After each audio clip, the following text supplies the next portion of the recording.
Halo Sobat EPG, perkenalkan saya Andela Rasati, NIM 221135159.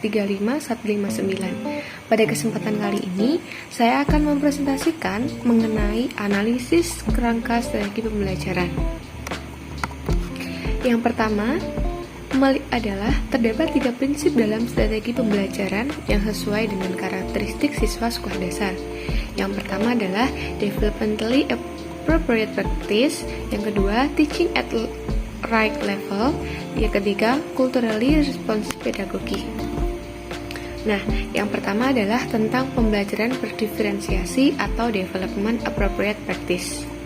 Pengertian dari pembelajaran berdiferensiasi adalah pendekatan pembelajaran yang asik dan menyenangkan yang mengutamakan kebutuhan dan karakteristik siswa.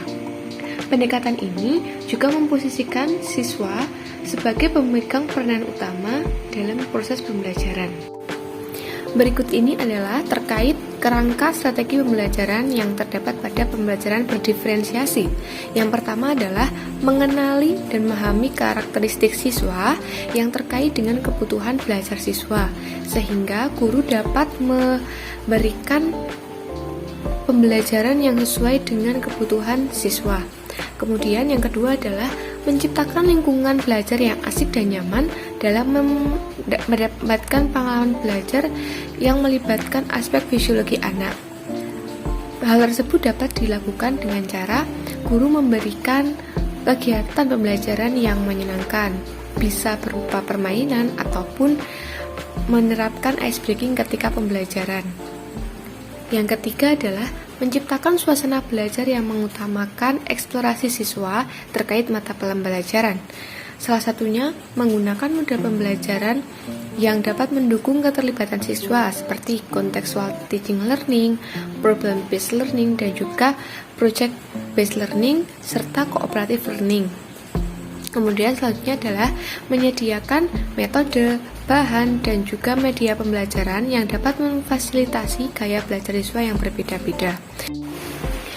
Kerangka strategi pembelajaran yang dapat diterapkan sesuai dengan prinsip teaching at the right level adalah yang pertama, memahami siswa dan karakteristiknya dalam proses pembelajaran dan menentukan capaian pembelajaran yang sesuai pada muatan pelajaran. Hal tersebut dimaksudkan agar siswa dapat mencapai tujuan pembelajaran sesuai dengan level yang dia dapatkan pada fase tersebut. Yang kedua, melakukan tes diagnostik untuk mengetahui kemampuan awal siswa dalam memahami suatu materi pembelajaran. Hal ini dilakukan agar guru dapat mengetahui sejauh mana pemahaman siswa terhadap materi pembelajaran. Yang ketiga, mengelompokkan siswa pada tingkat yang sama dan merancang rencana pembelajaran yang sesuai. Dari hasil diagnostik awal akan didapatkan tingkat kemampuan siswa yang berbeda-beda, sehingga dengan pengelompokan ini diharapkan dapat memberikan pembelajaran yang sesuai pada levelnya. Kemudian yang keempat adalah memberikan keleluasaan siswa untuk belajar dengan berbagai cara, tetapi tetap menyediakan kegiatan yang terjadwal dan rutin. Hal tersebut dimaksudkan supaya siswa dapat belajar sesuai dengan cara yang mereka miliki, tetapi harus melibatkan arahan dari guru. Nah, berikutnya adalah menyesuaikan derajat kesulitan dengan tingkat keterampilan dan pengetahuan siswa agar siswa dapat belajar secara bertahap dan mencapai tujuan pembelajaran sesuai dengan fase perkembangannya. Kemudian berikutnya, menyusun program evaluasi atau proses pembelajaran yang sesuai dengan kemampuan siswa, seperti diadakannya remedial dan juga pengayaan. Yang ketiga, atau berikutnya, membuat refleksi pembelajaran yang ditulis oleh setiap siswa untuk mengetahui perasaan siswa selama mengikuti pembelajaran. Yang dimaksudkan di sini adalah kesan dari setiap siswa ketika mengikuti pembelajaran dan dapat dijadikan sebuah evaluasi untuk guru terhadap pembelajaran yang akan diterapkan.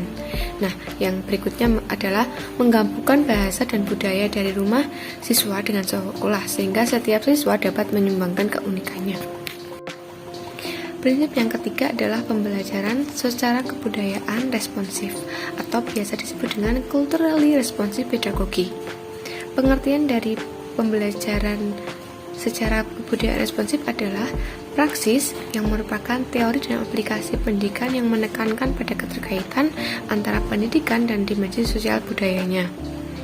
Kemudian, kerangka strategi pembelajaran pada prinsip ini meliputi 1. Memahami latar belakang siswa mulai dari suku, agama, bahasa, budaya, serta keunikan siswa yang beraneka ragam.